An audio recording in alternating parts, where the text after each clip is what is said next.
ఏ పని చేసినా దేశంలోనే నెంబర్ 1 గా ఉండేటట్లు చేస్తామన్నది ఎంపీ కవిత. ఇండస్ట్రియల్ పాలసీల ప్రపంచంలోనే నెంబర్ 1 గా ఉన్నామని చెప్పింది. హరిత విద్యుత్ కోసం సీఎం కేసీఆర్ పాలసీ తీసుకొస్తున్నాడన్నది. సెక్రటేరియట్లో జరిగిన రాష్ట్ర నెట్ క్యాప్ చైర్మన్ పదవి బాధ్యతలు చేపట్టిన మీటింగ్కు డిప్యూటీ సీఎం మహమూద్ అలీ, మంత్రి జగదీష్ రెడ్డితోని కలిసిపోయింది.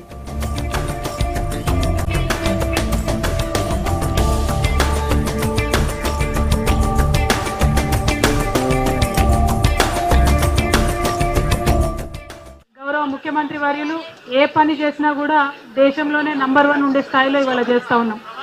మనం ఒక ఇండస్ట్రియల్ పాలసీ తెచ్చుకుంటే బెస్ట్ ఇన్ ద కంట్రీ కాదు, బెస్ట్ ఇన్ ద వరల్డ్ ఉన్నాం. అట్లానే ఇవాళ సోలార్ పాలసీ ఒకటి మన దేశం నుండి తీసుకొస్తే మా ఎంపీలందరితో కూడా కేంద్ర మంత్రివర్యులు పీయూష్ గోయల్ గారు మీ దగ్గర ఉన్న సోలార్ పాలసీని మేము స్టడీ చేస్తూ ఉన్నాం, వేరే రాష్ట్రాలు దీన్ని ఆదర్శంగా తీసుకునే విధంగా ప్రయత్నం చేస్తూ ఉన్నామని చెప్పి వారు స్వయంగా మాకు చెప్పినటువంటి సందర్భాన్ని కూడా నేను గుర్తు చేస్తూ ఉన్నాను. అంటే హరిత తెలంగాణ కావాలంటే హరిత విద్యుత్తును ఎట్లా ఉత్పత్తి చేయాలి, దాన్ని ఎట్లా వాడుకోవాలి అని గౌరవ ముఖ్యమంత్రి వర్యులు మంచి సోలార్ పాలసీని చేయడం జరిగింది.